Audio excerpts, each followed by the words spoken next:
This is a great honor for every fan of the Dallas Cowboys. I'm honored to be in the NFL.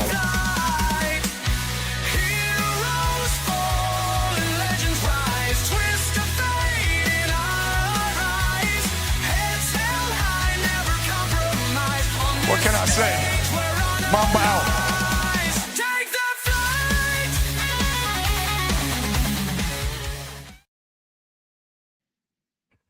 What's up, everybody? It's your boy Jay McLovin and Big Glenn here on the evening recap show. Coming at you live, having a good time. Glenn, how you doing, brother? Doing fantastic, man. It's a great Friday night, and WWE Friday Night SmackDown just wrapped up on the USA Network. Nice. And I know our boy Frankie and them were out there. Jacob, I think, was out there at SmackDown, so I know they were loving life. I know Frankie, he loves that SmackDown, so I know he's enjoying it, enjoying his own stuff. Yeah, well, let's get into it.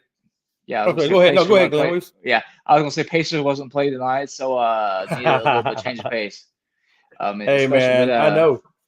When all of our guys are hurt and stuff, So well, hell, half of them in the hospital, probably sharing stories from room to room. Yeah, they gonna need the Christmas carols at some point, So, man, I'm telling you, I've never seen a team that has just struggled with injuries as much as the Pacers. I don't know what happened, man, but that injury bug is like the flu going around all over the place in your team. It's crazy. Mm-hmm. Let's get into it, man. Let's talk a little bit. I'm going to start off real quick with injuries, since obviously Sunday is coming up, and I don't know if everybody's tracking all the injuries going around the NFL, but we got some pretty significant injuries. Let's start off with the Bengals going against the Steelers right now, and I don't have the actual injuries on them, but I do know Hendrickson is out and Stewart are both out and will not be playing against the Steelers. And you had to think whatever shot the Bengals were going to have in this divisional game have got to be pretty much out the window because they've already got an anemic defense. Not that the Steelers have the best defense, but with this defense already hurting and Joe Burrow, which I don't think is there. Is Joe Burrow playing? Have we gotten an injury update? Is he back or is he still out another game or so? Not for sure. Don't know. I think he started practicing limited participant in practice this week. I think they're going to try to have him back maybe in time by the end of this month after Thanksgiving. But I think a lot of that really depends on if the Bengals can stay in the playoff contention. Yeah, because currently on the depth chart, he is still on the injured reserve. So it looks like right now it is going to be Flacco that still gets the start. And like I said a minute ago, Hendrickson and Stewart are both out. I'm pulling up the injury thing right now on Hendrickson, and it looks like it's his hip pelvis. It's a hip pelvis injury. Won't play Sunday, and that's really about all it gives us. But a hip pelvis, that ain't good, Glenn. No, not at all, man. We just seen Bradley Beal went down with an injury, and that was the hip. And when you talk about hip injuries in professional sports, that jacks everything. Your mobility, being able to move around, it's just a bad injury to begin with. And it looks like Stewart has a knee injury. No other information given. So we'll have to wait and see what that turns into. But right now, both of those defensive studs will not be playing for an already anemic defense by the Bengals. So keep an eye on that. That should be something to watch in the future. But again, the Bengals, it's not like the Bengals are doing anything. This game is really more about the Steelers and keeping their divisional playoffs alive, right? Right now, they're number one in the defense at 5-4, and the Ravens are right there at 4-5. Both of them are playing divisional games. Ravens got the Browns, Steelers got the Bengals. There is a possibility that it could be that we have a tie for first place between the Ravens and the Steelers. So this weekend is a very pivotal Sunday for that division in particular, which is why those injuries are so significant in terms with that. The second one I want to talk to you is Laporta. Laporta has a back issue, so he will not be playing for the Lions going up against the Eagles. And you know that they designed plays specifically for Laporta and how much he means to that offense. So now without Laporta there, you're pretty much relying on St. Brown to be the catalyst on that passing game. And I got to imagine that this bodes well for the Eagles. Not that the Eagles don't have their own issues on that offense with what Barkley, the O-line, and now St. Brown, or not Brown, A.J. Brown are all going through. There's a lot of things going on in that locker room. So how does this Laporta injury, do you think, fares for Detroit? Are they still able to get it? Or do you think that the Eagles are going to pull out, even if it's ugly, when the Eagles get the win? I think the Lions are going to be just fine. They got a lot of weapons. They got David Montgomery. They got Jameer Gibbs. They can run the ball. They can pass the ball. They still got, believe they got Jameson Williams. So I don't think the Lions are going to have much issue getting the ball from the field. It's the Laporta injury. I wouldn't say it's a big issue.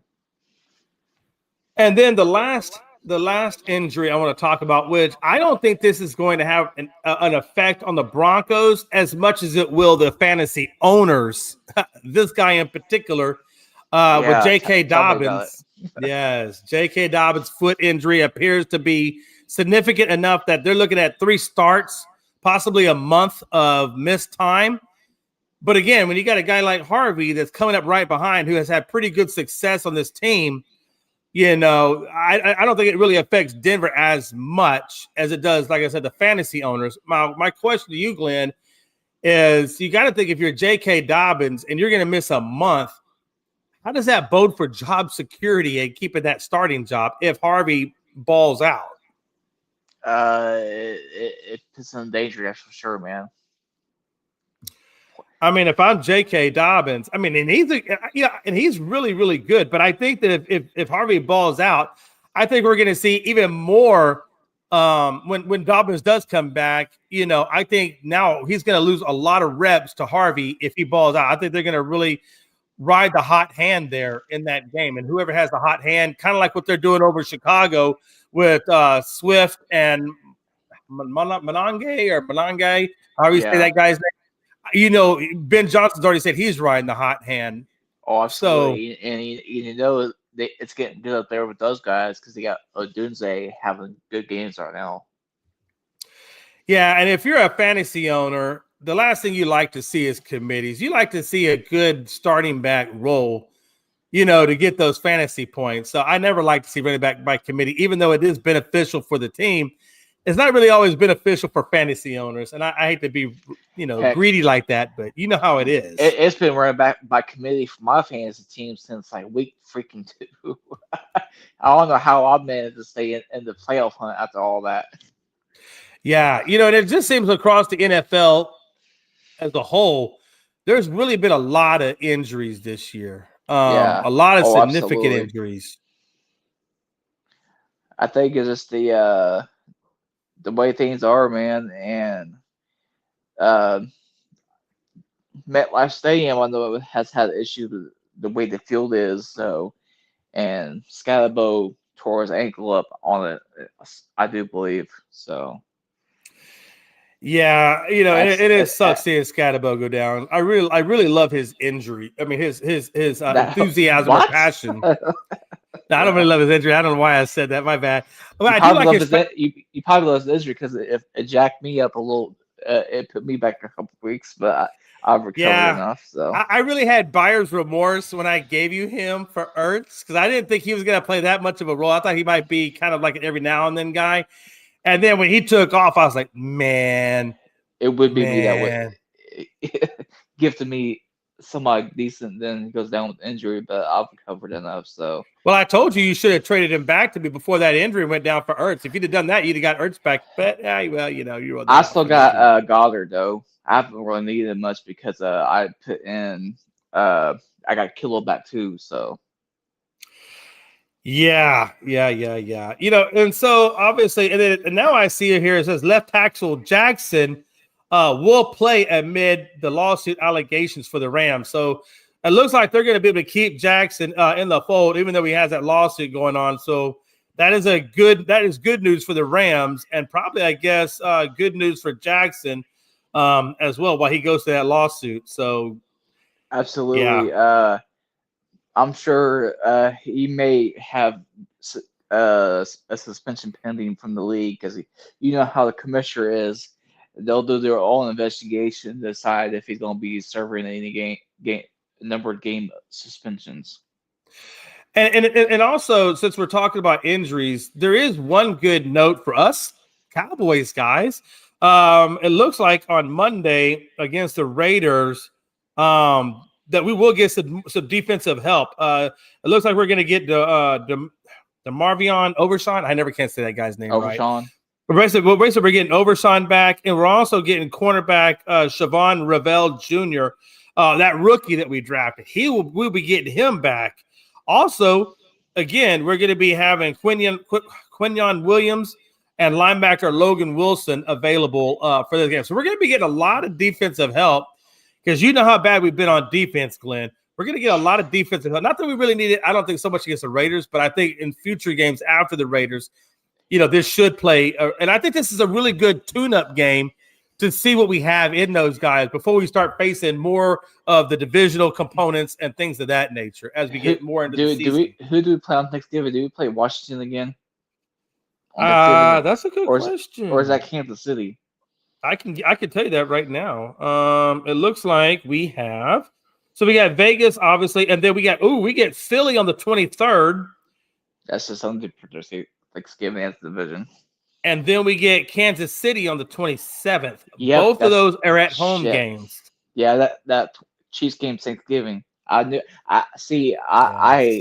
figured that it was the Chiefs. I just couldn't remember if it was the Chiefs or the Commanders. I almost said the Redskins.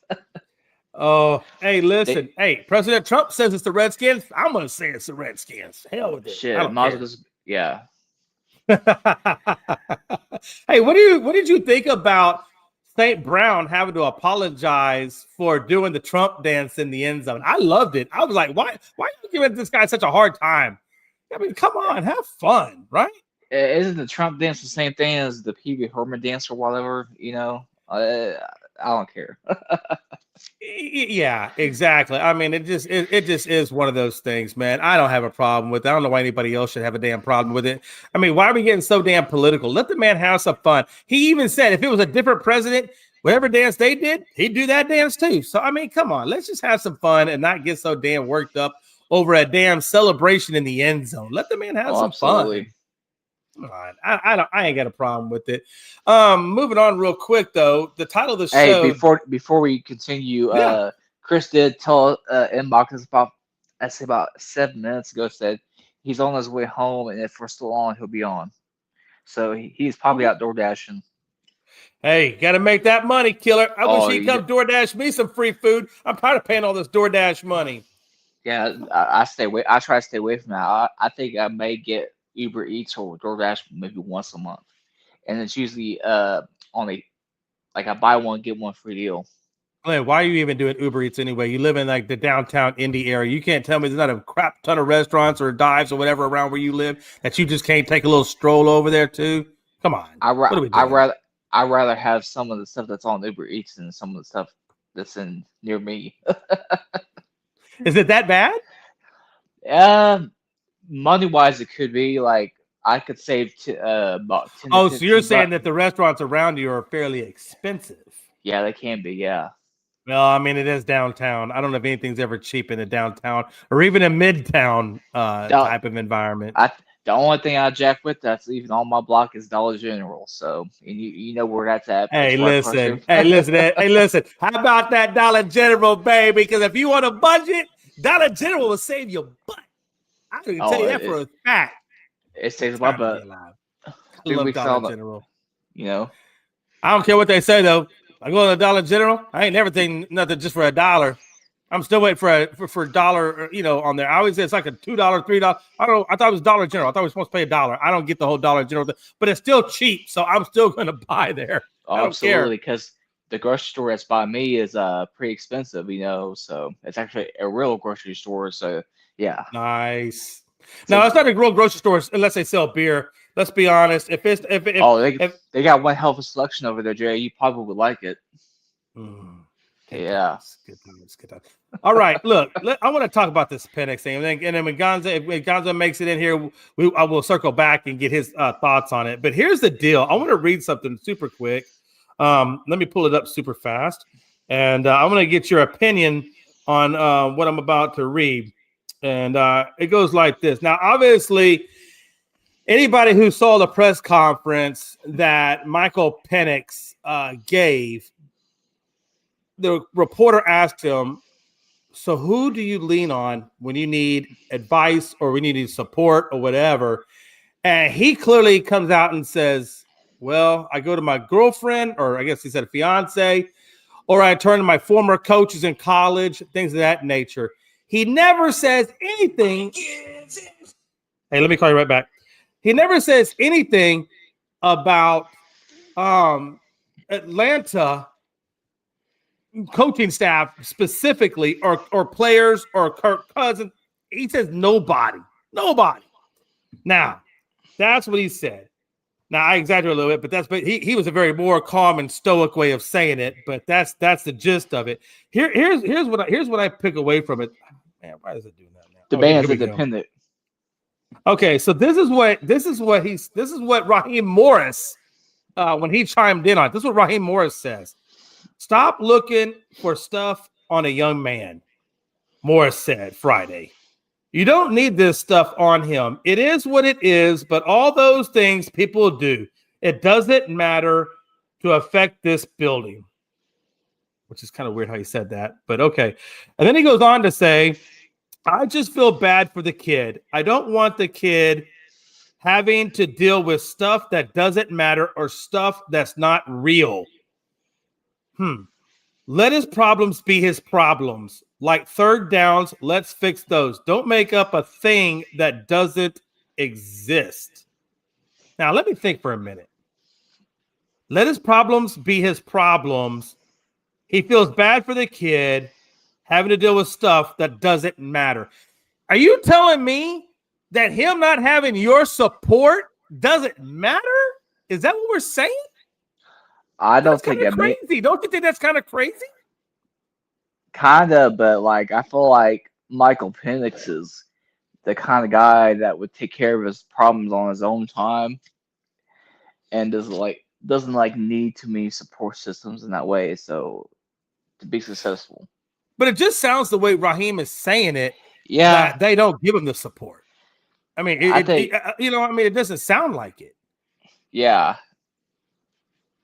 That's just a really weird way to say something like that. It really is, but like I'm not sure if Raheem Morris is the kind of guy that who's using his words correctly. I don't know if he's understand what he's really trying to convey. So, and then let's see here. We'll see how this turns out. Don't get us wrong, So it's possible. possible. Bo's in the house. Yeah, Bo's in the building. Mr. Seattle man.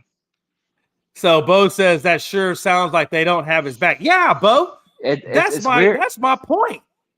You don't come out and say let his problems be his problems. No, that's your quarterback. That's your dude. That's who your ride or die. And you want to tell me that let his problems be his problem? That does not sound like somebody who's given support. He goes on to say, well, you got Yates and you got Kirk Cousins and all these offensive coordinators and this, that he can go to. It doesn't sound like it. It doesn't sound like it. If that was the case, Penix would have said, no, I have a great support system. But the fact that Penix doesn't say that tells you that he doesn't. And the fact that Raheem comes out and says that at a press conference, that almost makes me believe that he doesn't have it and that what he's saying is actually correct. And if it is correct, what the hell? No wonder. That's why I feel like Atlanta is so dysfunctional, because none of them come out and say, we got his back. We had these conversations. Now, what it does say in the article is that Raheem Morris says that him and Penix joke about it at practice now. Like, how does that work? Hey, Penix. Hey, man, I heard you don't have nobody to help you. I mean, like, what are they joking about? How do you even joke about something like that? Yeah, exactly. And see, it's one of those kind of things. Is it more of like, you know how if you've ever watched the 85 Bears documentary, Buddy Ryan, how he was with his military mind and how he come across. I wonder if it's kind of like a situation like that, or Raheem Morris is coming off like an asshole, and saying Yeah. smart ass, and Penix is just, laughing it off, but it should be taken more serious than what it's coming off as. It goes further. Let me Oh, let it me give you does. let me give you this one little tidbit. Penix was asked Friday to clarify what he meant during the news conference, but he declined, saying everyone in the Falcons facility knows the truth. Oh Hmm. shit. Yeah. That's what he That's, says. Everybody in the facility knows the truth. yeah, I'm sure you know the truth, all right. Yeah. Good Bo goes Lord. on to say there's a reason that team isn't great despite having a solid roster. I agree. Because if you're not supporting the field general of your team, you damn sure aren't supporting anybody else. And if Hell you don't have no. a good, again, it goes back to culture versus talent. Penix has the talent, but I don't think he has the culture around him.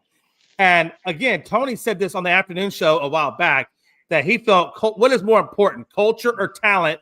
And I think we Culture. have seen, and I think Bo will tell you that you need to have the culture. The culture is more important than the talent because like he said, there's a solid lineup, there's a solid roster on the Atlanta Falcons, but for some reason they can't get that talent to be productive on the field. And then you hear what Penix is saying about not having support. That's saying that he doesn't have a good culture. So even though you have the talent, you're not able to do a damn thing with the talent because you don't have the culture from the top all the way down to the field general. That is a Yep. significant issue to me.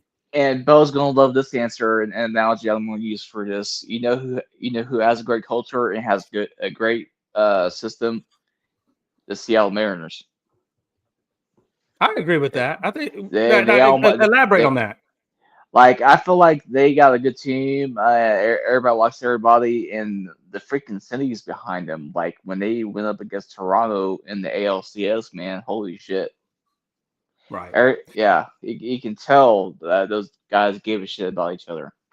Let's take it one step further on the culture versus talent topic. Look at Vrabel. Vrabel went to Yep. a team that had zero, and they drafted extremely well. They brought in some good free agents to fill in the gaps. And you see Vrabel out there with his players, physically showing them drills, going through drills. You can see that he has installed a culture that is amazing on that football team. And you can see it resonate because they are doing a lot with the little. And what I mean by a little is I'm talking about experience. They have a lot of talent, but they don't have a lot of experience on that team. But for some reason, with the little bit of experience they do have, they had the best record in the NFL. Now you can make the case, well, Jay, they don't have, what do you call it? What's the word I'm looking for? My mind went blank. I had a good thought and then it kind of went blank on me. But you can make the argument that they don't have all the talent, or that's what I was. You can make the argument that they don't have a good schedule, that their schedule's a little weak. But you can say though that they beat Buffalo in Buffalo, they beat Tampa, and then if they were able to beat Buffalo again at home in New England, I mean that's all the credibility you need. But look at a team like New England who went from 0 to 100, having the best damn team out there, and maybe not all the solid lineup that let's say maybe Atlanta has. But why can't Atlanta do that? What am I missing in the couple of years that Raheem Morris has been there versus the 1 year that Vrabel's been there? Maybe It's Raheem Morris, interesting. Raheem Morris ain't the guy. And this question was posed to us. I can't remember if it was you, Jay, or Chris, about Raheem Morris maybe not lasting through the season. And so Bo goes on to say, actually, let me go back up one. Okay, yeah, solid roster. Okay, and then Bo goes on to say they have a good culture, but this is the first year they have had owner support, which is also important. I agree. Oh, look, you want to know how? Look at the Cowboys. If you want to talk about an owner who doesn't give a damn, and look where we are. Yep. Look at Robert Kraft. Robert Kraft is amazing. I wish I had an owner like Robert Kraft. Or even the Irsay daughters or the Irsay team over in Indy, like what you guys got. That's example of good ownership, creating the culture through the GM, down to the coach, and into the players. And that's the key. And I think that's what Bo was talking about. Yep. You know what sucks though? On the Irsay part of it, is that kind of sucks that Jim Irsay had to pass away for this to take place, But sometimes life runs its course and things happen the way they do, so. I wish I could say that if Jerry Jones passed away, that maybe we could have something like that. But I already know Steven. I already know Steven is going to be probably a clone of his daddy. So we're going to get about another 20 years. So I'll probably be at 50 years of no Super Bowl. I'll probably be dead by then, or maybe I'll probably be 75 and a wheelchair by the time the Cowboys sniff the Super Bowl. To be honest with you, with our ownership. You'll be Bob Lilly old by the time you just see no Super Bowl. It's sad too, man. Do you know? I mean, seriously, we took the star from being something. I mean, really, people used to revere and people used to be scared of the star back in the 90s when they would have to go up against us. Now we're just a laughing stock. The star is nothing more than a damn laughing stock. You know what it is? You get a concussion and you see Dallas. Yep. That's the star you see. Seriously, it's crazy to me. His daughter is killing it with Bo, she is killing it out there. I live in Indy, Bo. I'm sure you already know that. So I've seen a lot of how she's run it. And like when they went out to Germany last weekend, man, they pretty much took over Germany. Well, Berlin, the city of downtown Berlin. I ain't trying to get into anything like political or that way, but yeah. It just blows my mind. Raheem, he has like Bo said, he has all the talent there. But if you're not going to support your quarterback, I don't know how in the hell, you can expect to do anything or be successful as a head coach. And maybe he's not meant to be a head coach. Maybe he's just better as a coordinator. You know what I mean? Yeah, because it sounds like he doesn't convey his words properly to where you don't have situations like this. That is the vibe that I'm getting from what Roy are talking about as far as that's concerned. Yeah, I mean, it's just not a good. What I'm trying to say is he's not a good communicator. Yeah, and I really feel bad, and I feel bad for the players. I feel bad for guys like Raheem. I mean, not Raheem. For like Michael Penix is. I feel bad for Bijan Robinson. And those guys Drake London, who have all the talent in the world, but just don't have the support or the culture to do something with it. I mean, I almost feel like how long as a player, especially as a running back, because of their longevity is not that long. And you figure I've only got so many years in the NFL to be competing at a high level. How long do I really want to waste on this type of franchise before I say, you know what? Nah, I'm going someplace like a Saquon Barkley, for example, leaves the Giants, goes to Philly, gets a Super Bowl, even though I know Philly is having their problems now, but goes on and does get the ultimate prize that all competitors go for, which is a Super Bowl.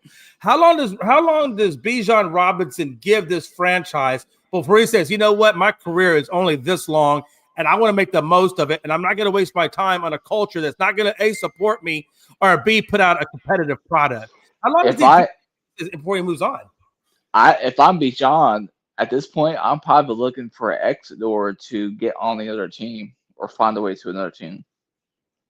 Yeah, I agree. Yeah. Bo goes on to say they also forget Bijan is on the roster half the time. I agree 100%. He goes on to say on the plus side, his limited touch is probably it probably does extend your career. I mean, if you're not getting hit, you're probably right. But at the same time, look, if I come into the league as a running back, I probably have 3 goals. And it's probably going to go into this. It's probably going to go in this number. Number one, I want to secure a good contract so I know I got some money in the bank for after I leave the game. So I probably want to get my money first, right? And it doesn't have to be a lot, but I mean, it depends on how much money you think you need to live on, right? Me, coming from my background, I could live on this much if I had to. But maybe from their perspective, being a star, having fame, maybe they need a little bit more, whatever the case may be. But I'm trying to get the money first. I'm probably looking for the Super Bowl ring next. And then I want to get to the Hall of Fame last. And I feel like the Super Bowl is going to support the Hall of Fame. Those are probably my 3 goals in life: to get the money, to get the ring, and to get the Hall of Fame. Now, you can get the money from Atlanta, but I don't think you're going to get the Super Bowl, nor do I think – well, you can probably still get to the Hall of Fame.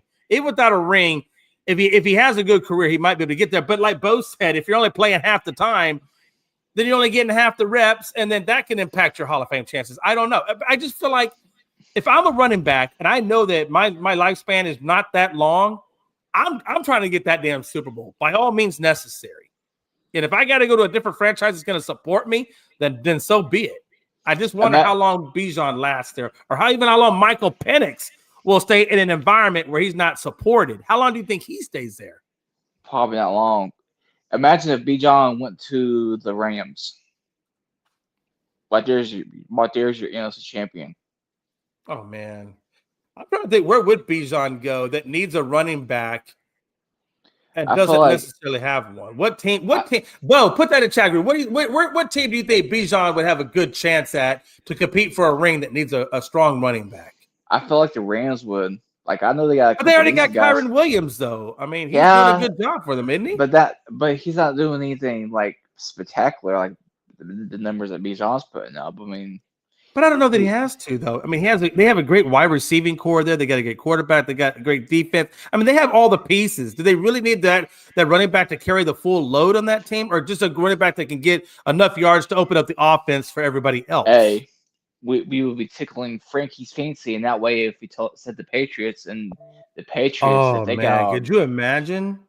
It'd be like when the Patriots got that guy from Cincinnati. But I don't even think they need him, though. The Patriots don't need him. They got Stevenson and they got Travion Henderson, who just had 2 touchdowns on Thursday against a pretty. No, actually I can't say because they got rid of most of their defensive guys. But regardless, Henderson is still. I mean, they have 2 good running backs. Who else? Yeah, who else do you think they would have? Hold on. Houston. The Bears got one. Houston might, because how long is Mixon? I mean, Mixon's still out on injury. Yeah, but see, I think he would bear a lot of the blow, though. I think he's going to need to be on a team that has a good passing game as well. Cowboys, but I feel like that's a lot of remove, though. But honestly, even the Cowboys with Williams there from Denver, that he's been running the ball well. Yeah. I feel like Cowboys would be like a louder move because you're going from one dysfunctional franchise to another, and maybe even worse because of Jerry's looking ass, you know. I mean, because if you look at it, New England has good running backs, Buffalo has good running backs, Miami has Ashney, which is doing a good job. Jets got Breece Hall. Those teams ain't going. Yeah, you put him on there, they still ain't gonna do shit.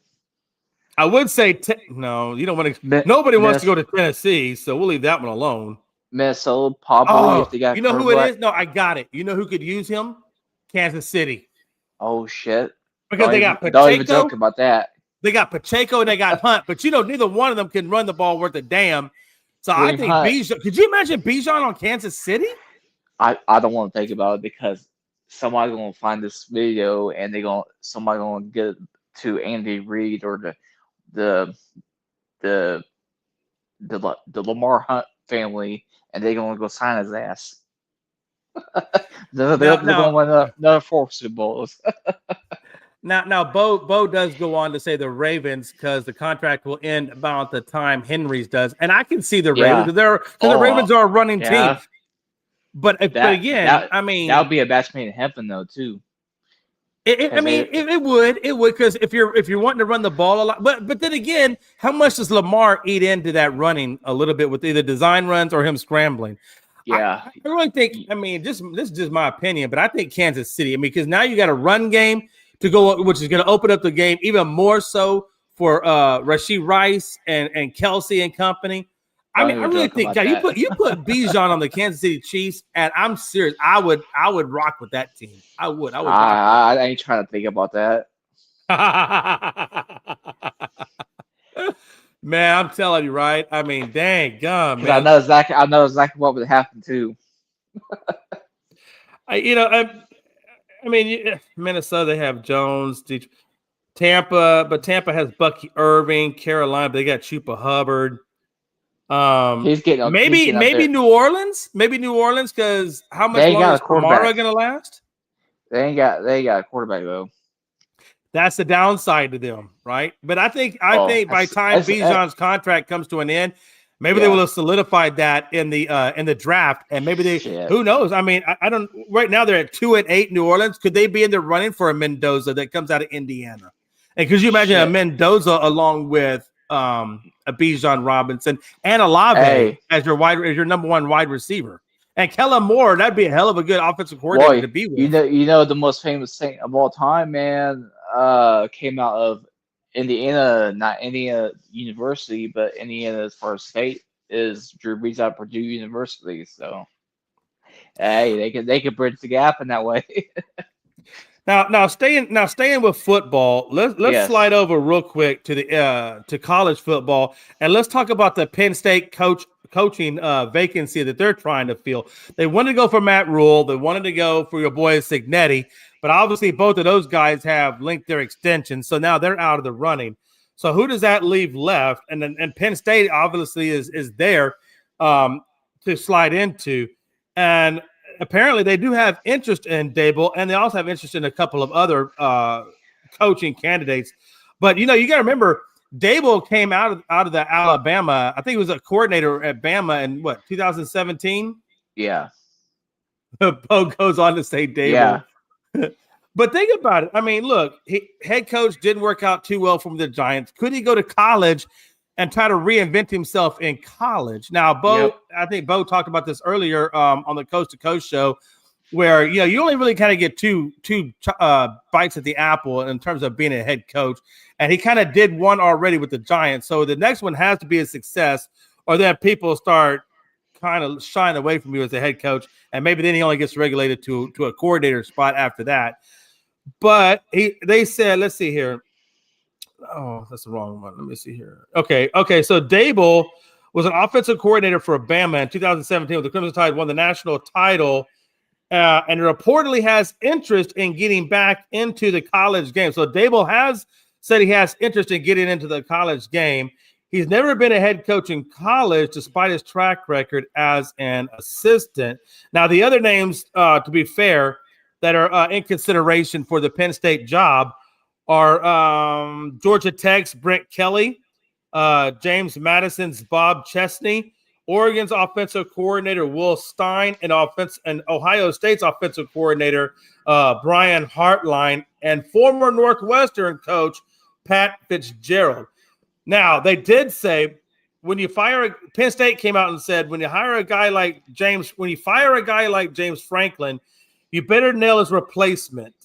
So they got to nail it. They feel like they have to nail it after they fired Franklin. So, I mean, would you extend it? I mean, I would definitely bring DABOLL in for an interview and see how that pans out. Yeah, I feel like DABOLL would be definitely a great option, because I feel like he would be a great college coach, because, we've seen like how Nick Saban wasn't too good of an NFL coach, but once he went back to college after his stint in Miami, I mean, dude became the greatest college coach of all time, surpassing Bear Bryant. So I can see DABOLL doing something similar, maybe not going on like a Nick Saban run, but a good enough run to warrant a head coaching gig and a long-term deal. Yeah. So as you know, the NBA, we're going to slide over real quick, and we're going to wrap it up just with a little bit of NBA talk, and then we're out of here. As you know, the NBA Cup is currently going on, and I'm just going to give you a rundown of the scores real quick. Bucks are over the Hornets right now, 140-134, and that game has a minute 23 left into overtime. So it looks like Bucks are in, or at least got a 6-point advantage right now as that quarter gets closer to an end. Then you got the Mavericks and the Clippers. Clippers are killing the Mavericks right now, 101-89, with just a little bit over 9 minutes left to go in the fourth. Now, here's a good game. Warriors and Spurs. Right now, Warriors are up on the Spurs 43-38 with a minute 45 left to go in the second. You can watch that game on Prime Video. Knicks beat the Heat 140-132. Magic beat the Nets 105-98. Pistons beat the Sixers. No surprise. 105, and we'll talk about that game here in just a sec. The Rockets beat the Trailblazers 140-116. Timberwolves beat the Kings 124-110, and the Lakers beat the Pelicans 118-104. Now, my question to you is: the Sixers started out really quick in that first 5 or 6 games in the season, and since then they've kind of tapered down a little bit. And the Pistons, who have the #1 record in the East right now, even though I know it's early, are really kind of showing who they are. How much, number one, what do you think about the Sixers? And number two, what do you think about the emergence of the Pistons? So my thing with the Sixers is I've watched basketball quite heavily, and Sixers, are gonna have issues with injuries. You're gonna have Joel Embiid. He's gonna go down with injuries at some point this year. It's been a given since he's stepped foot into the NBA. Same with Paul George. They'll tread water and do well, but I don't consider them ever a threat in the Eastern Conference. Obviously, even if they get somehow end up with a high seed, which this could be a year that they would get a high seed, but I don't see him doing jack shit with it. Sorry, Philly sports guy, if he ends up watching this. But, I love how you throw it straight. Bo, did you get that? I know you're about to get out of here. By the way, Bo, man, appreciate you showing some love and hanging out with us this evening, man. Yeah. But man, Philly sports guy catching strays, man. Yeah. Catching some strays. Well, we were on topic, but it just facts, man. I feel more confident about his Philadelphia Eagles potentially being a repeat Super Bowl champion than I would be the Sixers getting out of the first round, but he probably knows that and has come to accept that. Sure. Yeah, I'm sure he does. Especially with the personnel that they have. But as far as Detroit is concerned, I'm not surprised that they got the best team or the best record in the Eastern Conference. Right. Now, I'm not either. I mean, that team has quietly been assembling a roster over there that looks really, really nice. Really nice. Interestingly enough, I was talking about earlier about how the Rockets, were they basically start their rebuild about the same time as Detroit did. And look where these two teams are in their rebuilds. You got Detroit right now at the top of their division looking amazing, and you got the Rockets probably going to be in the 3rd spot at some point, if not the second spot at some point in this season. I don't think they're going to quite catch OKC. OKC is just incredibly difficult unless OKC runs into some injuries. I think it's going to be the Rockets probably fighting for that number 2 spot at some point. But I got to tell you, man, Kevin Durant, I don't care what. I know Frankie doesn't like Kevin Durant. I know Frankie doesn't want Kevin Durant on his team, this, that, and the other. I don't care. I'll take Kevin Durant. I'll take Kevin Durant all damn day. I need the Kevin Durant that was with Golden State when he got the MVP and he didn't have to be the leader. I need that Kevin Durant, and it looks like that's what I have so far. Now, again, this is young in the season, but Kevin Durant is averaging damn near 30 points a night right now for the Rockets. I mean, he is on 12 of 19 shooting. I saw him take on Oklahoma City opening night right before they played us. Oklahoma played us, and that dude looked like prime Kevin Durant. That dude can still go. He could definitely get you guys where you want to be.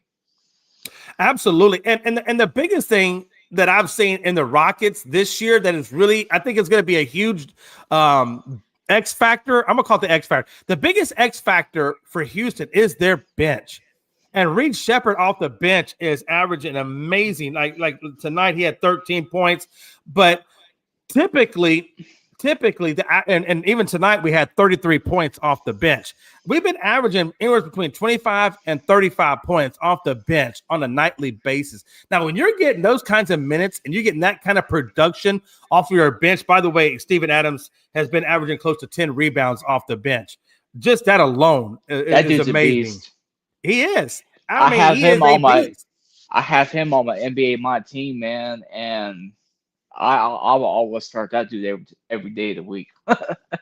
Oh, absolutely. I mean, but just between Sagoon and Adams, they're averaging 25 plus rebounds a night between the two of them combined. I mean, that's a lot of production. those are two freaking paint generals and rebound savants right there. Oh, no doubt, no doubt. And I think that's the biggest thing that I'm noting about Houston is, number one, they have an outstanding bench that can score at will, and then they also have they've really incorporated Kevin Durant into their offense in such a way that he is able to do what benefits him the best and the team the best, which is just score, get your rebounds, get some assists, and then just play within the offense. You don't got to be the leader. You just go out there and play basketball, KD, and everything else will take care of itself. And when he gets put in that, he's free. I think the pressure is off of him. He plays free. He doesn't play tight, and you're seeing that in this team. Every night you're seeing it. Yeah, they don't have Dylan Brooks as the boneheaded dumbass doing stupid shit either. The only thing that I miss about not having Dylan Brooks, and I've said this before, was I feel like he's that guy that can disrupt. Everybody needs to have a disruptor. The Bulls had it with Rodman.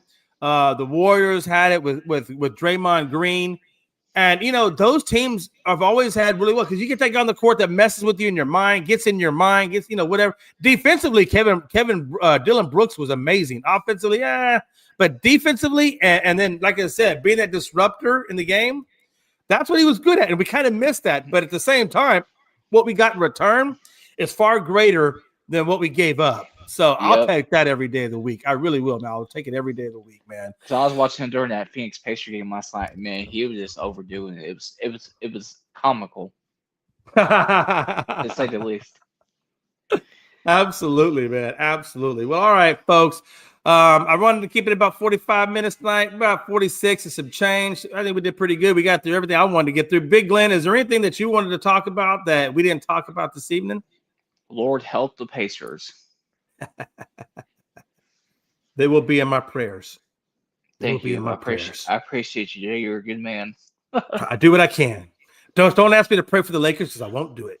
Shit, I wouldn't either. They can go, I'm not going to go there, but you already get the point. Oh, I got it. It hit me right in the forehead and stuck there. And then later on tonight, before I go to bed, I'm going to have Melanie take it out. Yep. If you like tonight's show, man, if you enjoyed me and Glenn's commentary and what we brought to the show tonight, give us a subscribe. We always appreciate anybody that can give us some subscribes, because those really do help us out. It helps our content out, helps us get more content out to you guys.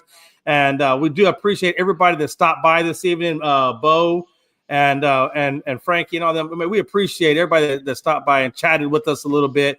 And if you want to catch us again, we may be going to Tuesdays and Thursdays, more to follow. Until then, we will still be on the Mondays and Fridays at 9 Central, 10 Eastern. And we absolutely appreciate everybody that came in here this evening. We do have one new content coming in at the end of the show, folks. It's nothing but our boy Frankie. If I can get that comment to come up. Pats win yesterday. Lakers win tonight. Bama tomorrow. Let's get a good weekend. Screw Nobody Bama. gives a shit. Screw the Pikes. Screw the Lakers. But I love you, Frankie. And your boy Jay and Big South Glenn. Bay Lakers, baby. South Bay